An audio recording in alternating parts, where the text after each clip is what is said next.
Hello बच्चों, कैसे हो आप सब। हम लोग पारिक पढ़ रहे थे, तो पारिक में हमने पेज नंबर 9 तक कंप्लीट कर लिया था। अब हम पढ़ते हैं पेज नंबर 10। ठीक है, पेज नंबर 10 इसके बाद हम पढ़ते हैं। तो पेज नंबर 10 का जो सबसे पहला पॉइंट आज हमारा वो है व्यय विभाजन। क्या है? वो है व्यय विभाजन। तो आचार्य चरक के अनुसार, आचार्य सुश्रुत के अनुसार कैसे कैसे माना गया उसके बारे में पढ़ेंगे। तो शुरू करें। पहला पॉइंट है व्यय विभाजन। आचार्य चरक के अनुसार आचार्य चरक ने 3 भाग में डिवाइड किया है। 3 भाग में माना है बालावस्था, मध्यावस्था और जीरावस्था। बालावस्था माना है 30 साल तक, 0 से 30 साल तक। फिर मध्यावस्था कितना माना है? 30 से 60। और उसके ऊपर जो है वो जीरावस्था जो कि 100 साल तक उन्होंने मानी है। ठीक है, 60 से 100 साल तक मानी है। बालावस्था की क्लासिफिकेशन 2 प्रकार से की है। एक हो गई 1 से 16 साल और दूसरी हो गई 16 से 30 साल। तो 1 से 16 साल जो होती है उसमें होते हैं अपरिपक्व धातु बल। ठीक है, और दूसरे में हमारे परिपक्व धातु होते हैं। पहला क्लासिफिकेशन पता चल गया आचार्य चरक के अनुसार। दूसरा क्लासिफिकेशन हम पढ़ेंगे आचार्य सुश्रुत के अनुसार। आचार्य सुश्रुत ने कितने में क्लासिफिकेशन किया है? 3 में क्या है? बालावस्था, मध्यावस्था और इन्होंने भी हमारे जो वृद्धावस्था ही माना है। बालावस्था कितने साल तक माना है? बालावस्था इन्होंने मानी है 1 से लेके 16 साल तक। और मध्यम अवस्था इन्होंने मानी है 16 से लेके 70 साल तक। उसके बाद इन्होंने वृद्धावस्था मानी है 70 साल से। जितने भी ऊपर में आएंगे वो सारे के सारे जो है वृद्धावस्था कहलाएंगे। फिर इनकी भी क्लासिफिकेशन है। जैसे आचार्य चरक ने बालावस्था में 2 की थी, अपरिपक्व और परिपक्व धातु। इसी तरह से आचार्य सुश्रुत ने बालावस्था जो कि 1 से लेके 16 वर्ष तक की, उसकी क्लासिफिकेशन की है 3। कौन कौन से? उसमें क्षीरप जो कि है 1 वर्ष तक वाले को, दूसरा है क्षीर अन्नाद और तीसरा है अन्नाद। तो क्षीर अन्नाद है 2 वर्ष तक और अन्नाद है 2 से लेके 16 वर्ष तक। ठीक है, तो आचार्य सुश्रुत ने जो बालावस्था मानी है उसकी 3 क्लासिफिकेशन कर दी, क्षीरप, क्षीर अन्नाद और अन्नाद। जो 1 वर्ष तक, 2 वर्ष तक और 2 से लेके 16 वर्ष तक। मध्यम अवस्था आचार्य सुश्रुत ने मानी है 60 से लेके 16 से लेके 70 वर्ष तक। ठीक है, कितने मानी है? 16 से लेके 70 वर्ष तक मानी है। इसकी इन्होंने क्लासिफिकेशन की है 4 में। पहला है वृद्धि जो कि है 20 साल तक। ठीक है, वृद्धि जो कि है 20 वर्ष तक।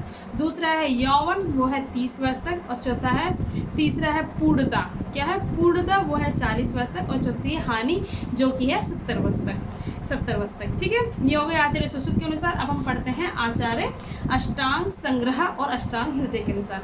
तो अष्टांग संग्रह जो है वो मानते हैं कि जो वृद्धावस्था होगा वो 60 वर्ष से जितने भी ऊपर में आएंगे वो वृद्धावस्था। अष्टांग संग्रह का आएगा ना, अष्टांग संग्रह वो 60 वर्ष से ऊपर वाले को वृद्धावस्था में मानते हैं। वहीं अष्टांग हृदय जो है अष्टांग हृदय वो 70 साल से ऊपर वाले को वृद्धावस्था में मानते हैं।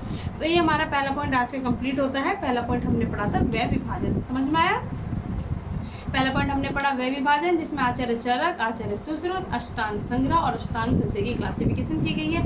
आचार्य चरक ने 3 प्रकार की मानी है, बालावस्था, मध्यावस्था और जीरावस्था। ठीक है, इन्होंने बालावस्था मानी 30 साल तक, जिसकी 2 क्लासिफिकेशन कर दी थी, 0 से 16 और 16 से 30, अपरिपक्व और परिपक्व धातु। ठीक है, मध्यम अवस्था कितने तक मानी थी? 60 वर्ष तक, 30 से लेके 60 वर्ष तक। और 60 से लेके 100 वर्ष तक जीरावस्था थी। आचार्य चरक की हमारी कंप्लीट हो गई थी। दूसरा हमने पढ़ा था आचार्य सुश्रुत के अनुसार। ठीक है, आचार्य सुश्रुत ने 3 में क्लासिफिकेशन किया था। कौन कौन सा? बालावस्था, मध्यावस्था और वृद्धावस्था। जो बालावस्था थी वो उन्होंने मानी है 0 से लेके 16 वर्ष तक। फिर इन्होंने इनकी क्लासिफिकेशन करी थी 3 में, क्षीरप, क्षीर अन्नाद और अन्नाद। जो क्षीरप होते हैं वो 1 वर्ष तक होते हैं। दूसरा माना था हमने क्षीर अन्नाद जो कि होते हैं 2 वर्ष तक। और क्षीर अन्नाद जो क्षीर भी लेते हैं और अन्न दोनों लेते हैं वो उन्होंने मानी है कितने? 2 से लेके 16 वर्ष तक। फिर मध्यम अवस्था की क्लासिफिकेशन करी थी, तो उन्होंने उसको कितने में माना था? 16 से लेके जितने भी 70 वर्ष तक के होंगे वो सारे के सारे मध्यम अवस्था में कहलाएंगे। इसकी फिर से 4 क्लासिफिकेशन की गई थी। कौन कौन सी? वृद्धि जो कि 20 वर्ष तक थी, यौवन जो कि 30 वर्ष तक था, पूर्णता जो था 40 वर्ष तक। और लास्ट था हमारा हानि जो कि इन्होंने माना था 40 से लेके 70 वर्ष तक। तीसरा जो था इनका हमारा था वृद्धावस्था, 70 साल से जितने भी ऊपर में होंगे वो वृद्धावस्था में कहलाएंगे।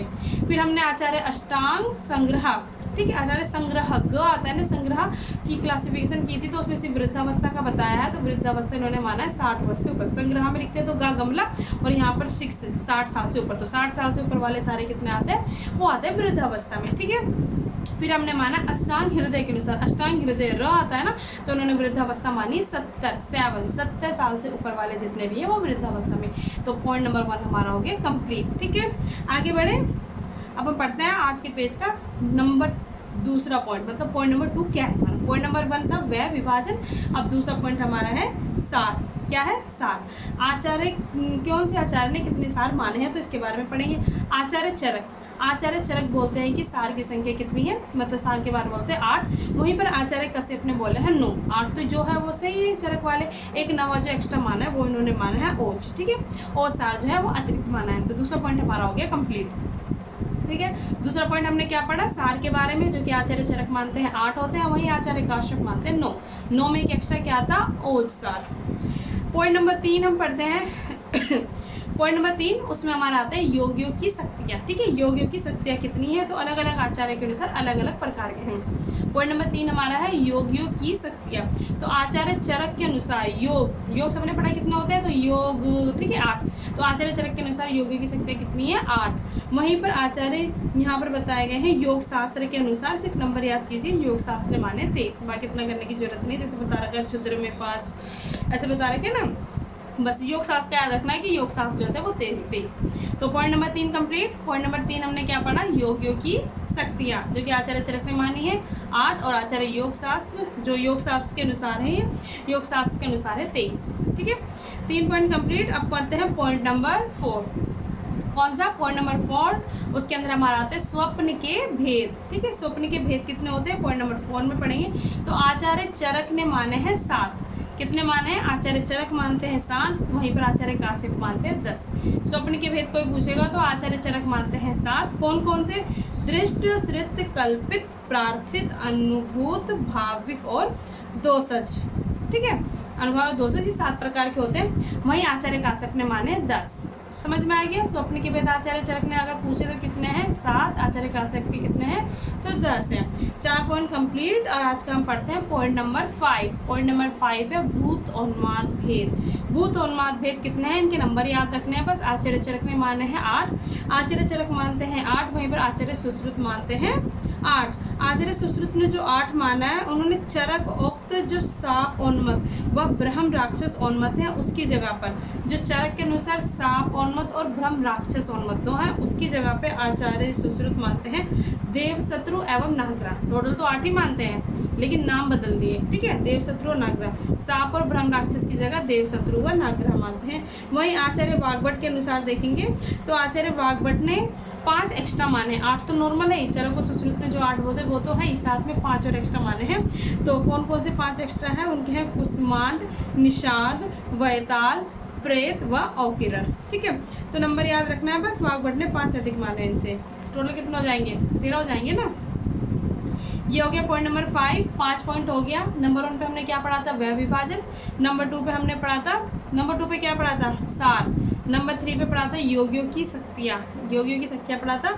नंबर 4 पे पढ़ा स्वप्न के भेद। नंबर 5 पे पढ़ा भूत उन्माद के भेद, जो कि आचार्य चरक ने 8, आचार्य सुश्रुत ने भी 8 और आचार्य वाग्भट ने 5 एक्स्ट्रा माने हैं, यानी कि 13 हो जाएंगे। 5 पॉइंट कंप्लीट हो गया। अब आगे पढ़ें।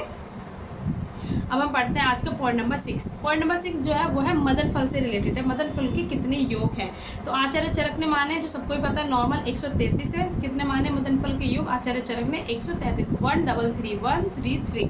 वहीं पर आचार्य सुश्रुत कम मानते हैं, वो मानते हैं 31, यानी कि 31। पॉइंट नंबर 5 हमारा हो गया था। पॉइंट नंबर 6 हमारा कंप्लीट हो गया मदन फल के योग में। अब हम पॉइंट नंबर 7, जो कि आज का हमारा जो है लास्ट पॉइंट है। पॉइंट नंबर 7 उसमें हमारा है आंतरिक्ष जल। आंतरिक्ष जल आते हैं, उनके कितने भेद हैं, तो आचार्य चरक मानते हैं 3। कौन कौन से, धार, कार और हेम, ठीक है। वहीं पर आचार्य सुश्रुत क्या मानते हैं, 4 कौन कौन से मानते हैं, तो धार, कार, हेम तो भाई तोषार एक्स्ट्रा मानते हैं, ठीक है। धार, कार, तोषार और हेम। ये पॉइंट नंबर हमारा हो गया 7। तो आज के हमारे टोटल पॉइंट हमारे कंप्लीट होते हैं, ठीक है। हमारा जो पेज नंबर 10 है ये हमारा कंप्लीट होता है। एक बार हम इसको रिवीजन कर लेते हैं। तो बहुत ईजी रिवीजन करना शुरू करें। हमने क्या क्या पढ़ा, हमने टोटल पढ़े 7 पॉइंट। तो नंबर 1 पॉइंट पढ़ते हैं। नंबर 1 पॉइंट हमने पढ़ा था व्यय विभाजन। तो अलग अलग आचार्य के अनुसार अलग अलग प्रकार था। आचार्य चरक ने माने थे 3 प्रकार के, कौन कौन से, बालावस्था, मध्यावस्था, जीर्णावस्था। बालावस्था में कितने साल तक मानते हैं, 0 से 30। फिर इसकी 2 क्लासिफिकेशन कर दी, 0 से 16 में अपरिपक्व वाले और 16 से 30 में परिपक्व धातु वाले, ठीक है। फिर मध्यम अवस्था इन्होंने मानी थी 30 से 60 और जीर्णावस्था मानी थी 60 से 100 तक। दूसरा हमने पढ़ा था आचार्य सुश्रुत के अनुसार। आचार्य सुश्रुत ने भी 3वीं क्लासिफिकेशन किया था, बालावस्था, मध्यावस्था और वृद्धावस्था, ठीक है। बालावस्था की फिर इन्होंने कितने से कितने माना था, इन्होंने माना था 1 से लेकर 16 वर्ष तक। ठीक है। बाल अवस्था इन्होंने कितना माना था, 1 से लेकर 16 वर्ष तक माना था। वहीं मध्यम अवस्था इन्होंने मानी थी 16 से लेकर 70 वर्ष तक, और वृद्धावस्था 70 से ऊपर वालों को मानी थी। तो बाल अवस्था की क्लासिफिकेशन में 3 कर दी थी, क्षीरप, क्षीरन्नाथ और अन्नाथ। ठीक है, जिसमें क्षीरप जो थे वो 1 वर्ष तक, क्षीरन्नाथ 2 वर्ष तक, और बाकी 2 से लेकर जितना क्षीरन्नाथ जो है वो हो गया 2 से लेकर 16 वर्ष तक। मध्यम अवस्था की क्लासिफिकेशन करने के लिए 4 प्रकार के इन्होंने माना था, वृद्धि 20 वर्ष तक, यौवन 30 वर्ष तक, पूर्णता 40 वर्ष तक, और हानि 70 वर्ष तक माना था। ठीक है, 40 से 70 वर्ष तक माना था। उसके बाद हमने पढ़ा था वृद्धावस्था, जो कि इन्होंने मानी थी 70 साल से ऊपर। वहीं अष्टांग संग्रह ग आया था ना, तो उन्होंने सिर्फ वृद्धावस्था मानी थी वो भी 60 साल से ऊपर वाले को। और फिर अष्टांग हृदय र आया था ना, तो उन्होंने वृद्धावस्था किसको मानी थी, 70 साल से ऊपर वाले को। पॉइंट नंबर 1 कंप्लीट, कोई डाउट? ठीक है, तो व्यय विभाजन हमने कंप्लीट कर लिया, आचार्य चरक के अनुसार जो पढ़ा था, फिर सुश्रुत के अनुसार, अष्टांग संग्रह के अनुसार, और अष्टांग हृदय के अनुसार। पॉइंट नंबर 1 हमारा आज का कंप्लीट होता है। फिर हमने पढ़ा था पॉइंट नंबर 2, जिसमें हमने पढ़ा था सार के बारे में पढ़ा था ना पॉइंट नंबर 2 में। तो आचार्य चरक ने कितने माने, 8। आचार्य काश्यप का था, आचार्य काश्यप ने 1 एक्स्ट्रा माना था, जिस तो हो जाएंगे 9, यानी कि ओज सार एक्स्ट्रा माना है। 8 तो थे, 1 और एक्स्ट्रा क्या, ओज सार, तो टोटल होगा 9। ठीक है, दूसरा पॉइंट हमारा कंप्लीट। तीसरा पॉइंट हमने पढ़ा था योगियों की शक्तियाँ। ठीक है, योगियों की शक्तियाँ सिर्फ नंबर याद करे थे ना, तो आचार्य चरक ने माने थे 8, वहीं पर योग शास्त्र के अनुसार माने गए थे 23। ठीक है, 3 point complete. Point number 4, point number 4 पे हमने पढ़ा था स्वप्न के भेद। क्या पढ़ा था, स्वप्न के भेद, स्वप्न के भेद पढ़ा था ना, जिसके अंदर हमने पढ़ा था आचार्य चरक ने माने हैं 7, वहीं आचार्य काश्यप ने माने हैं 10। आचार्य चरक ने 7 कौन कौन से माने थे, दृष्ट, श्रुत, कल्पित, प्रार्थित, अनुभूत, भावित और भाविक और दोषच, ये आचार्य चरक ने माने थे, जो कि माने थे 7, और आचार्य काश्यप ने कितने माने थे, स्वप्न के भेद 10। Point number 4 complete. Point number 5 पढ़ा था भूतोन्माद के भेद। क्या पढ़ा था, भूतोन्माद के भेद, जिसमें आचार्य चरक ने माने थे 8, आचार्य सुश्रुत मानते हैं 8, जिसमें उन्होंने सांप और ब्रह्म राक्षस की जगह, सांप और ब्रह्म राक्षस उन्मत्त की जगह देव शत्रु व नागग्रह माना था। ठीक है, वहीं आचार्य चरक और सुश्रुत का हो गया, चरक ने भी 8 माने, सुश्रुत ने भी 8 माने, लेकिन सुश्रुत ने क्या हुआ कि जो सांप और ब्रह्म राक्षस उन्मत्त है उसकी जगह पर नागग्रह व देव शत्रु व नागग्रह माना था। ठीक है, वहीं पर आचार्य वाग्भट ने 8 के साथ साथ 5 एक्स्ट्रा माने थे। ठीक है, 5 एक्स्ट्रा माने, जिसमें कुष्मांड, निषाद, वैताल, प्रेत व औकिलट थे। ठीक है, पॉइंट नंबर 5 हमारा कंप्लीट। 2 पॉइंट ऑन पढ़े। पॉइंट नंबर 6 हमने पढ़ा था मदनफल। मदनफल से रिलेटेड पढ़ा था ना, मदनफल के कितने फॉर्मुलेशन होते, कितने योग होते, तो आचार्य चरक ने माना था 133, वही आचार्य सुश्रुत मानते 31, यानी कि 31। फिर लास्ट पॉइंट हमने क्या पढ़ा था, पॉइंट नंबर 7, उसमें पढ़ा था आंतरिक जल के भेद, जिसमें आचार्य चरक ने माने थे 3, कौन कौन से, धार, कार, हेम, और आचार्य सुश्रुत ने माने थे 4, कौन कौन से, धार, कार, तुषार और हेम। ठीक है, पॉइंट नंबर 10 हमारा कंप्लीट। ये आज का हमारा पॉइंट पेज नंबर 10 हमारा पारिक का कंप्लीट हो गया। सभी को समझ में आया होगा, ज़्यादा हार्ड नहीं, ईजी है। इसी तरह से हम मिलते हैं नेक्स्ट पेज के साथ। ठीक है, नेक्स्ट वीडियो में फिर हम आते हैं पेज नंबर 11 के साथ। Thank you.